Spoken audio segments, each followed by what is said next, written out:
السلام علیکم ورحمۃ اللہ وبرکاتہ۔ الحمدللہ رب العالمین، نحمدہ ونصلی علی رسول الکریم، اما بعد۔ قال اللہ تعالی فی شان حبیبہ ان اللہ وملائکتہ یصلون علی النبی یا ایھا الذین آمنوا صلوا علیہ وسلموا تسلیما۔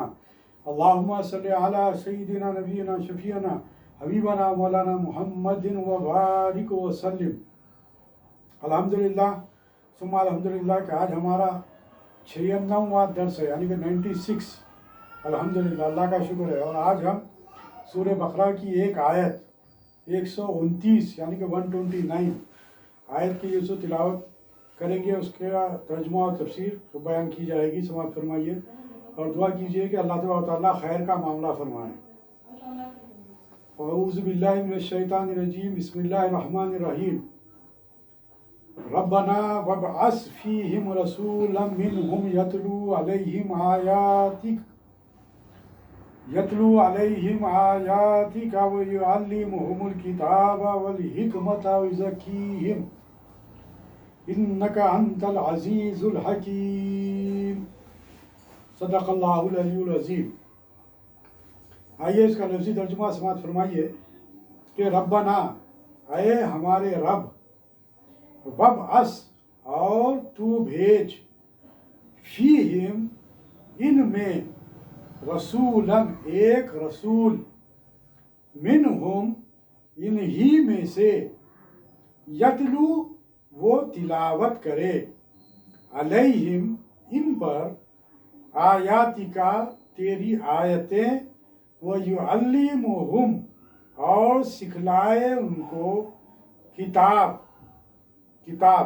والحکمہ اور حکمت، ویزکیہم اور پاک کرے ان کو، انک انت بلا شبہ تو ہی ہے، العزیز الحکیم نہایت غالب اور خوب حکمت والا۔ انک انت العزیز الحکیم، بلا شبہ تو ہی ہے نہایت غالب خوب حکمت والا۔ یہ تھا اس کا لفظی ترجمہ۔ آئیے اس کے ہم ترجمہ اور تفسیر پر غور کرتے ہیں۔ ملاحظہ فرمائیے۔ اللہم صلی علی سیدنا نبینا شفیعنا حبیبنا محمد۔ اس کا ترجمہ اس طرح ہے کہ اے پروردگار ہمارے، اور بھیج ان میں ایک رسول، انہی میں کا، کہ پڑھے ان پر تیری آیتیں اور سکھلائے ان کو کتاب اور حکمت کی باتیں، اور پاک کرے ان کو، بے شک تو ہی ہے بہت زبردست بڑی حکمت والا۔ اسی تفسیر میں یہ بات سامنے آتی ہے کہ اے ہمارے پروردگار، یہ بھی ابراہیم علیہ السلام نے جو دعا کی ہے اس کو یہاں پر بیان کیا گیا کہ اس جماعت کے اندر جس کے پیدا ہونے کی دعا اپنی اولاد میں سے کر رہے ہیں، جیسا کہ گزشتہ آیات میں یہ بات گزری ہے کہ ابراہیم علیہ السلام نے اپنے اولاد میں سے اس بات کی دعا کی تھی کہ اے باری تعالیٰ میرے اولاد میں سے بھی ایسے نیک بندوں کو، ایسے لوگوں کو شامل فرما، ایسے لوگوں کو پیدا فرما۔ تو یہاں پر اسی بات کا ذکر کیا گیا ہے کہ انہی میں کا ایک پیغمبر بھی مقرر کیجیے، یعنی کہ اب جو ان کی اولاد جو ہو رہی ہے، جو ان کی اولاد ہوگی، ان میں سے پیغمبر مقرر کر، جو ان لوگوں کو آپ کی آیات پڑھ کر سنایا کرے، اور ان کو آسمانی کتاب کے مضامین کی اور ابھی میں کو خوش فہمی کا سلیقہ حاصل کرنے کی تعلیم دیا کرے، یعنی کہ جو بھی اس میں قرآن مجید میں ہیں، یا پھر جو حکمتیں والی جو باتیں ہیں، وہ تمام اسرار و رموز کی جو باتیں ہیں قرآن مجید کی، وہ اس سے آگاہ کرے، وہ بتلائیں، انہی میں سے میرے اولادوں میں سے ہی پیدا فرما۔ تو یہ اشارہ ہے سرکار دو عالم صلی اللہ علیہ وسلم کی طرف۔ اس کی تفسیر میں وہ باتیں تمام آئیں گی، اور ان کو اس تعلیم و تلاوت کے ذریعے جہالت کے خیالات اور اعمال سے پاک کریں۔ بلا شبہ آپ ہی ہیں غالب اور قدرت کامل رکھنے والے. اس کے لفظی الفاظ کے متعلق ہم ذرا تھوڑا سا غور کریں گے کہ جو ارشاد فرمایا اس آیت میں کہ یتلو علیہم آیاتی کا، تلاوت کے اصلی معنی اتباع اور پیروی کے ہیں. آپ اس معنوں کو ذرا تھوڑا سا غور سے سماعت فرمائیے کہ یتلو علیہم آیاتی کا جو اس آیت میں بیان کیا گیا، اس کے متعلق یہاں پر ہے کہ قرآن و حدیث میں یہ لفظ قرآن کریم اور دوسری آسمانی کتابوں اور کلام الہی کے پڑھنے کے لیے استعمال کیا جاتا ہے، کیونکہ اس کلام کے پڑھنے والے کو اس کا پورا اتباع کرنا لازم ہے. یعنی کہ صرف قرآن کو پڑھنا نہیں ہے بلکہ ان آیات کو پڑھ کر اس کی اتباع بھی کرنا، یعنی کہ اس پر عمل بھی کرنا لازم ہے. جو احکام نافذ کیے گئے، جو احکام صادر کیے گئے اور جو احکام بتلائے گئے ان پر عمل پیرا بھی ہونا لازم ہے. جس طرح اللہ تعالیٰ کی طرف سے نازل ہوا ٹھیک اسی طرح پڑھنا ضروری ہے. یعنی کہ قرآن مجید کے تعلق سے یہ بات کہی گئی کہ پورے اس کے یعنی کہ تجوید کے ساتھ قرآن مجید کو پڑھنا چاہیے، اور پھر اس کے زیر و زبر بہت ہی رک رک کر پڑھنا چاہیے، احتیاط سے قرآن مجید کو پڑھنا چاہیے. کیونکہ تجوید کا سیکھنا اس لیے ضروری ہے کہ اگر آپ جو ہے سو اگر تجوید کے ساتھ اگر نہیں پڑھیں گے تو معنوں میں تبدیلی ہو جائے گی. اس لیے تجوید کے ساتھ پڑھنا ضروری ہے، اور زیر و زبر کو بھی ملحوظ رکھنا ضروری ہے، اور صحیح قرأت کے ساتھ پڑھنا ضروری ہے. اس کے لیے قرآن مجید کو تجوید کے ساتھ پڑھنے کی اہمیت واضح کی گئی ہے کہ جس طرح پڑھنا ہے اسی طرح پڑھنا، اس کا حق ادا کرنا. تو ایک تو تلاوت کرنا، اس کا حق ادا کرنا، پھر دوسرے اس پر عمل کرنا، یہ دونوں چیزیں ضروری ہے. اپنی طرف سے کسی لفظ یا اس کی حرکات میں کمی بیشی یا تبدیلی کی قطعی اجازت نہیں. یعنی کہ زیر و زبر میں بھی اگر فرق ہو جائے تو اس کے معنوں میں تبدیلی ہو جاتی ہے. کیونکہ یہاں پر وقت نہیں ہے ورنہ مثالیں بہت سی دی جا سکتی ہے، لیکن اتنا بات ذہن میں رکھیے کہ تجوید کا سیکھنا وہ ضروری ہے، پھر قرأت صحیح قرأت کے ساتھ پڑھنا ضروری ہے، اور زیر و زبر کا احتیاط کرنا اور اس کو ملحوظ رکھنا بے حد ضروری ہے. یعنی کہ قرأت بھی صحیح ہو، اس کی تلاوت بھی صحیح ہو، اور رک رک کر پڑھے جیسا کہ احکام ہے، اور پھر اس کو سمجھیں اور پھر اس پر عمل پیرا ہونے کی کوشش کرے، یعنی کہ اس کا حق ادا کرے. امام راغب اصفہانی رحمۃ اللہ علیہ مفردات القرآن میں فرمایا ہے کہ کلام الہی کے سوا کسی دوسری کتاب یا کلام کے پڑھنے کو عرفاً تلاوت نہیں کہا جا سکتا. یعنی کہ تلاوت کا جو لفظ استعمال کیا گیا وہ مخصوص ہے، وہ یعنی کہ قرآن مجید کے لیے اس کا استعمال کیا گیا. یتلو علیہم آیاتی کا تلاوت کا جو لفظ ہے اس کو بالخصوص قرآن مجید کے پڑھنے کے لیے استعمال کیا جاتا ہے. بہت سے الفاظ ایسے ہیں جو خاص لوگوں کے لیے، خاص چیزوں کے لیے ہی وہ استعمال کیے جاتے ہیں. وَيُعَلِّمُهُمُ الْكِتَابَ وَالْحِكْمَةَ، اس میں کتاب سے مراد اللہ، کتاب اللہ ہے. اس میں کتاب سے مراد کیا ہے؟ کتاب اللہ، یعنی کہ اللہ کی کتاب. اور الحکمہ کا لفظ عربی لغت میں کئی معنی کے لیے آتا ہے. حق بات پر پہنچنا یہ بھی حکمت ہے، عدل و انصاف، علم و حلم وغیرہ. امام راغب اصفہانی رحمۃ اللہ علیہ لکھتے ہیں کہ یہ لفظ جب اللہ تعالیٰ کے لیے بولا جاتا ہے تو اس کے معنی تمام اشیاء کی پوری معرفت اور مستحکم ایجاد کے ہوتے ہیں. یعنی کہ یہ معرفت الہی کا معاملہ ہے کہ تمام علوم کا جاننے والا وہ اللہ رب العالمین ہے. اور جب غیر اللہ کے لیے بولا جائے تو موجودات کی صحیح معرفت اور نیک اعمال کے لیے کیے جاتے ہیں. ترجمہ شیخ الہند میں اس کا ترجمہ تحقیقی باتیں اسی مفہوم کو ادا کرتا ہے. جیسا کہ ہم یہاں ترجمے میں یہ بات آئی کہ والحکمہ اور تحقیقی باتیں جو وہ سکھائیں اور سکھلائیں. وہ یعلمہم الکتاب والحکمہ ویزکیہم. تو یہاں پر ترجمہ جو کیا گیا ہے وہ یہ کہ ان پر آپ کی آیتیں اور